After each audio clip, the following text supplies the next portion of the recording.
एक तर मला आपल्या सर्वांच्या माध्यमातून लाडक्या बहिणींना सांगायचंय की ही जी शासन निर्णय जो आम्ही लाडक्या बहिणीचा निर्गमित केला याच्यामध्ये आम्ही कुठलाही बदल केलेला नाहीये। ही मला सर्व आपल्या माध्यमातून लाडक्या बहिणींना सांगायचंय की कुठलेही निकष आम्ही बदल केलेले नाहीयेत। 2.5 लाखाचं उत्पन्न त्याच्यापेक्षा कमी असणं लाभार्थी असण्यासाठी हे आम्ही त्या ठिकाणी निश्चित आधीच केलेलं होतं।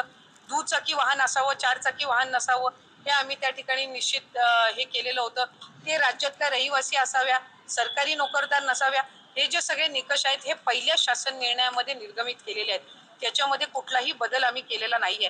आम्ही ज्या वेळेला ऑगस्ट महिन्यामध्ये ज्या वेळेला स्क्रुटिनी चालू केली त्यावेळेला 70-75 हजार अर्ज असे होते की जे पात्र होत नव्हते, जे त्यावेळेला ड्रॉप करण्यात आले होते। सप्टेंबर मध्ये स्क्रुटिनी केली त्यावेळेला तर 1 लाखापेक्षा अधिक असे अर्ज होते की जे पात्र होत नव्हते।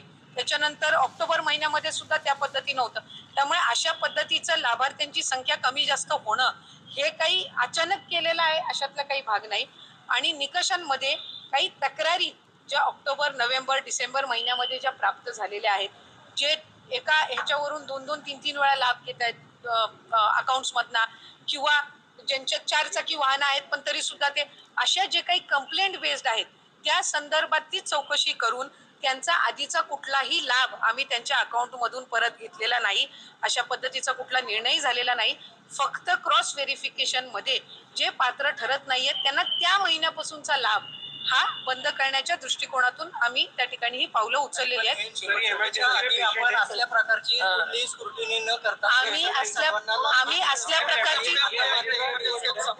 मी आपल्याला त्या संदर्भातली माहिती ही मगाशी सुद्धा दिली की आम्ही ऑगस्ट महिन्यामध्ये ज्या वेळेला आम्ही स्क्रुटिनी करायला सुरुवात केली त्याही वेळेला 77,000 पेक्षा अधिक महिला या अपात्र झालेल्या होत्या। ऑगस्ट महिन्यामध्ये, सप्टेंबर मध्ये केली त्याही वेळेला 1 लाखापेक्षा झाल्या होत्या। ही एक कंटिन्युअस प्रोसेस आहे, ही काही निवडणुकीनंतर चालू केलेली नाही।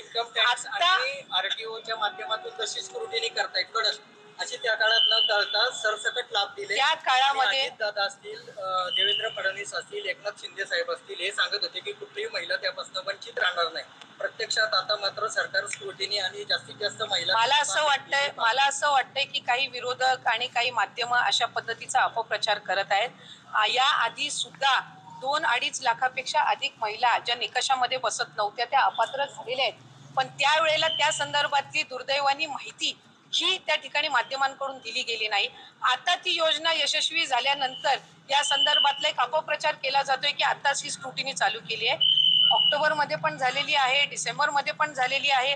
आणि मी आपल्याला वारंवार सांगत आहे की कंप्लेंट बेस स्थानिक जिल्हा प्रशासनाकडून ज्या वेळेला कंप्लेंट्स प्राप्त होतात त्यावेळेला काही माध्यमच आम्हाला सांगत होती की अशा पद्धतीच्या काही चुकीचे काही हे मिळते तर आपण त्याच्यावर काही ना काही जे गरजू आहेत त्यांच्यापर्यंत हा लाभ पोहोचला पाहिजे।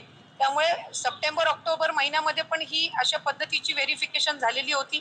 आता आणखीन ऑक्टोबर, नोव्हेंबर मध्ये काही कंप्लेंट प्राप्त झालेल्या आहेत तर त्या संदर्भातली सुद्धा सुरू आहे। आणि ही एक कंटिन्युअस प्रोसेस आहे की जानेवारी महिन्यामध्ये, फेब्रुवारी महिन्यामध्ये जसे जसे रजिस्ट्रेशनच्या चौकशा होत जातील त्या पद्धतीने ही होणार आहे।